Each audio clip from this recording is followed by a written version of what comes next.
Right, hello. This is the video for the first page of the vocabulary list. So we'll start with ab. When is it a and when is it ab? Well, it's ab if it's going to be followed by a vowel or an H. Please note that it takes the ablative case. So it means from or by, it's going to take the ablative case. Okay? As a prefix, and there's a few examples in this list, or at least there's at least one or two. It means away, as in away from. So, for example, even the next word, ab-sum, can mean to be away. Okay? So your next verb, you'll notice it's just ab and sum.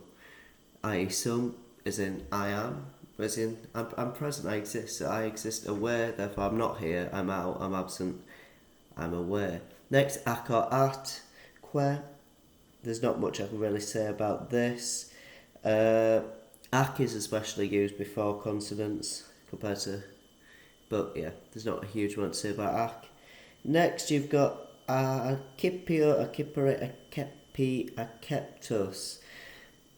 Most easy one to remember meaning wise, it'll be accept, because if you look, it's very similar to aceptus, but it also means take in or receive. It's actually formed from a mixture of ad and capio. I've just realised I missed one, which we'll talk about in a second, which basically means to take towards, ad meaning towards, but capio like to take, but it's in like you take it towards yourself, so you accept, you take it in, you receive. I missed one, akido, akidere, akidi, means happen. To remember this, what's an accident? Well, an accident is something that's happened, it's related to this word. Next, ad. No, this takes an accusative. We could actually compare this to ab, because these are kind of like the opposites of each other.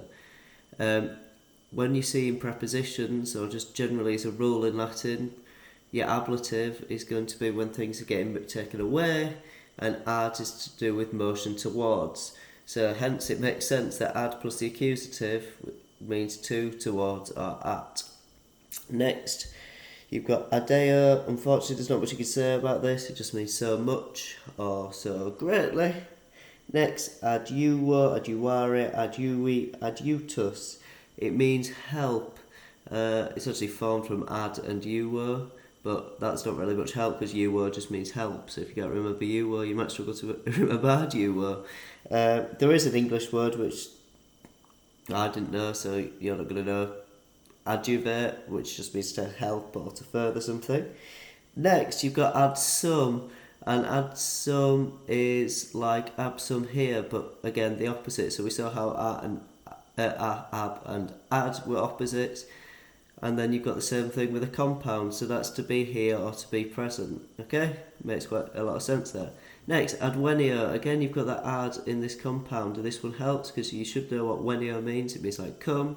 Ad means to or towards. So if you come towards something, you're arriving at it. So that makes lots of sense there. Next, ago, agere, egi, actus. Most obvious bit of this is actus and act.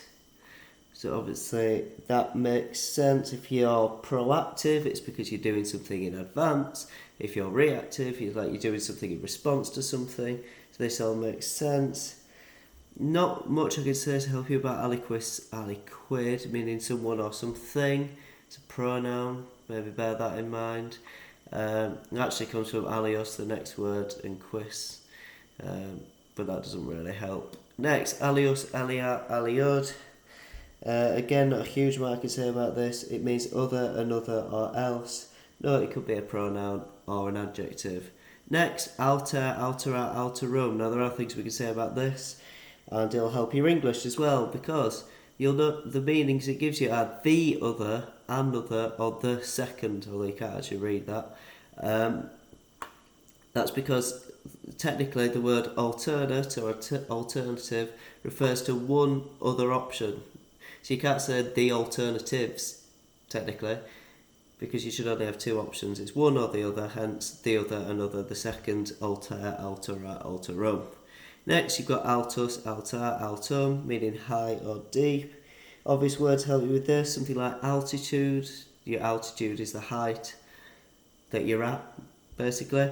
Next, ambulor, ambulare, ambulawi, English word ambulance comes from this, but meaning walk. They probably don't seem that related to each other nowadays. Next, amicus, amici, English word amicable. It's like to do with being friendly with someone, and hence this means friend.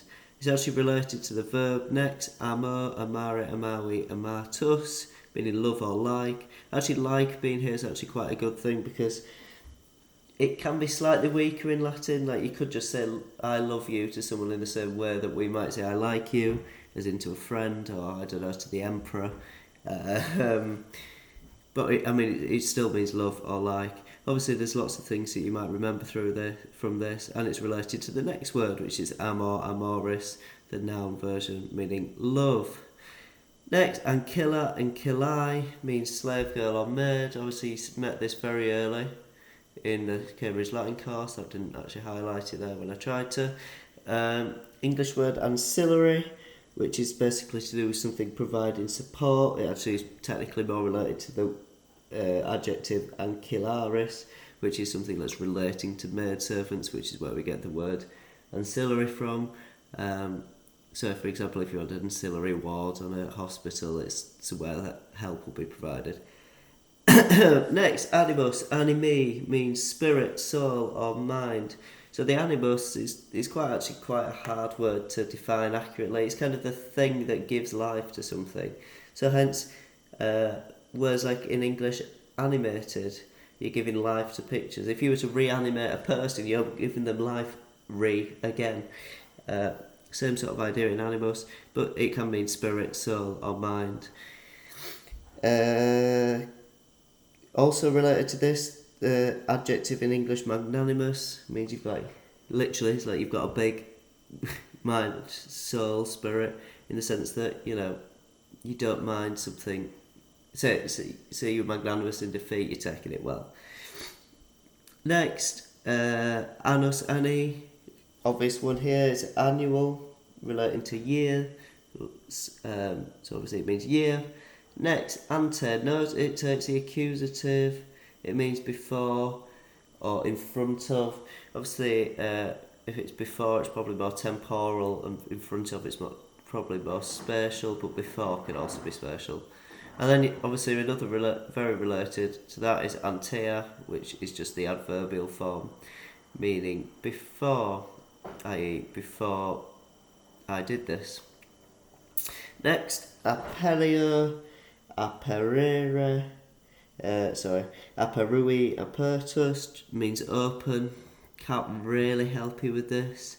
What I can help you with is apario, aparere, aparui means appear. Obviously that's very close in the Latin and the English. If something's apparent, that's because it appears like to you or in existence. It actually comes from ad, meaning to or towards, whatever we've seen before, and pario, which is to do with like being visible. So something that's apparent is something that's become visible, it has appeared. Next, apropinqua, apropinquare, apropinquavi. Note, it takes the dative case. This makes sense, especially when you consider this meaning. Not just approach, but come near to. Dative is often translated with to, and it kind of makes sense in that sense. Obviously, approach is a very easy meaning to remember because it looks basically the same.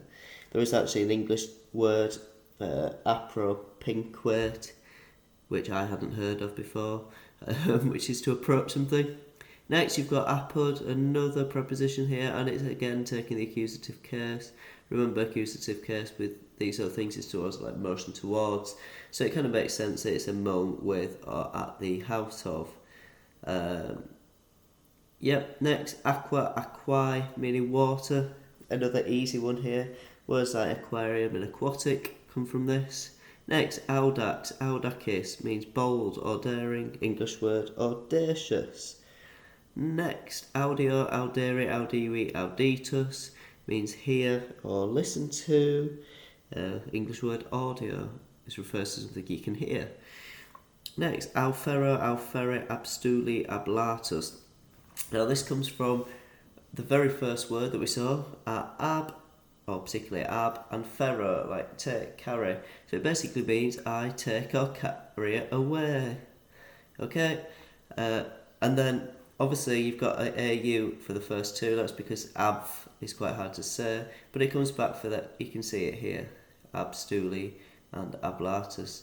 Obviously it's a regular ferros, a very irregular verb that you will see a lot, so you need to learn it. But yeah, it means I take away or carry off, or I steal, because that's just an extension of the meaning. Two to go, out, out. You probably know this, or actually maybe you don't. It means either or. And nothing I can help you about this. And finally, bellum, belly. Neuter noun, meaning war. If someone's a belligerent person, that means they're kind of always arguing with people. It actually is related to the Latin verb belligero, which means wage war. In fact, actually, if you see bellum gero, it's to do with I wage war. That's the Latin for that, and we'll talk about that when we see gero on, I don't know, it's like page 5 or something. Yeah. Okay, so that's about everything to say about page 1.